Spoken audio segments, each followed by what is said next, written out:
The United States has the most powerful navy on the planet. Just one aircraft carrier group is capable of waging war against almost any country on the face of the earth. On the deck of an aircraft carrier, there are dozens of modern aircraft of various types and tons of weapons for them. Accompanying them are cruisers armed with hundreds of precision cruise missiles and missile defense systems. It is believed that the United States can launch 10,000 Tomahawk missiles and destroy the entire military infrastructure of Russia or China in 1 hour. But not only above water, but also underwater, the Americans have unmatched power. U.S. strategic nuclear submarines patrol the entire world's oceans to maintain the delicate balance between the nuclear powers. In this video, I will tell you about the impressive capabilities of the U.S. submarine fleet. Hypothetically, the US could fire 384 nuclear missiles from underwater and destroy any enemy faster than they would realize it. Drop us a like if you find this interesting, and let's get started. So, the United States has over 60 submarines of various types, but I only noticed 18 operational Ohio-type nuclear submarines. 4 of them carry Tomahawk cruise missiles, and the other 14 carry Trident nuclear missiles.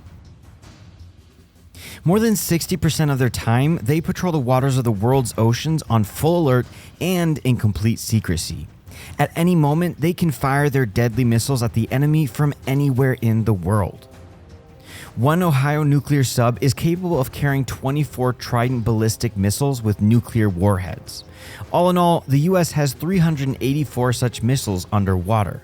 That's enough to destroy our entire planet several times. But of course, no one's going to do that. The Trident missile is worth special attention. It is a huge piece of iron, 13 meters long and weighing in at 59 tons. One missile carries 4 warheads weighing 475 kilotons each. One such missile is 88 times more powerful than the bomb dropped on Hiroshima.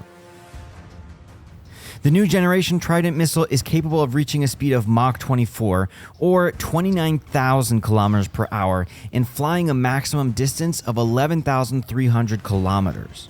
The accuracy of the hit is regulated by the GPS guidance system with a deviation of not more than a few meters, so it will never miss. On approach, the warhead separates and each of the 4 warheads moves separately to increase the hit probability. But first, let's find out what the point of submarines is in general. Since the Cold War, there has been a race between the United States and the Soviet Union over the so-called flight time of nuclear missiles. From US territory to Moscow, a nuclear missile could take about 20 to 30 minutes, depending on where it was launched from.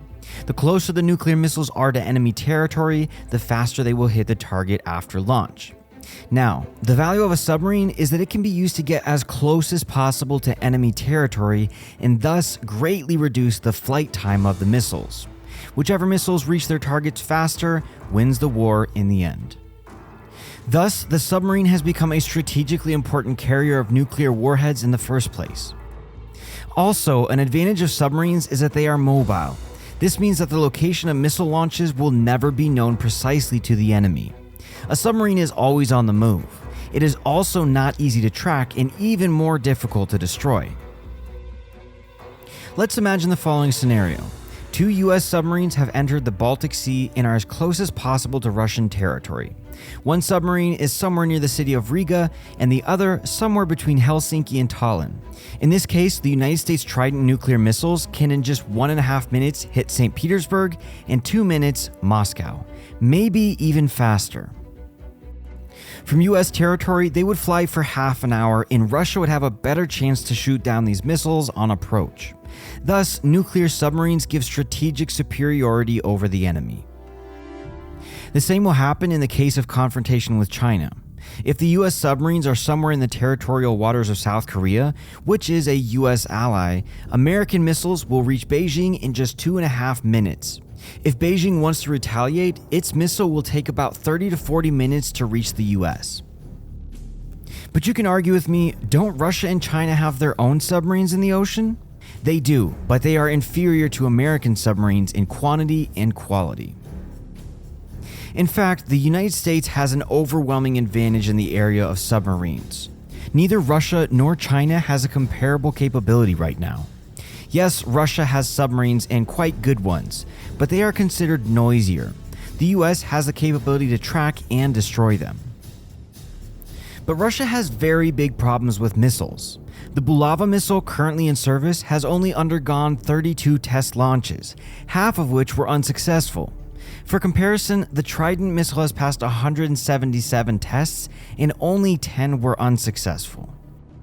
In addition, Russia has very few such missiles, only about a few dozen, since they were adopted into service only a few years ago. It also turned out that the Bulava missile is not capable of passing through the ice, which makes it useless in the waters of the Arctic Ocean. The Russian missile is also much inferior in guidance accuracy. It can deviate from the target by several kilometers. Russia also has Siniva missiles, but they work on liquid fuel and all information about it is obscure, which leads me to the conclusion that there is something wrong with it. The Chinese are doing even worse with submarines, so I won't even mention them today. But let's go back under the water for a moment. Interestingly, the United States has a special aircraft to search for enemy submarines. It is a Boeing P-8 Poseidon, which has a whole set of means for search. One of the main ones are hydroacoustic buoys, which are dropped from a plane on the water surface. They pick up any noise underwater, such as propellers or equipment, and then transmit the data to the aircraft. Knowing where an enemy submarine is, the US can destroy it from a safe distance with the help of underwater torpedoes, which American submarines are armed with. Russia does not currently have any modern means to track US submarines, which means that Ohio submarines can approach Russian shores unnoticed and launch a preemptive strike. All of this gives the United States a superior nuclear deterrent, and these capabilities will be increased even further in the near future. After all, America is already developing a new generation submarine. Overall, the war in Ukraine has shown that there are two parallel realities in the Russian army. On paper, they have everything and everything works great.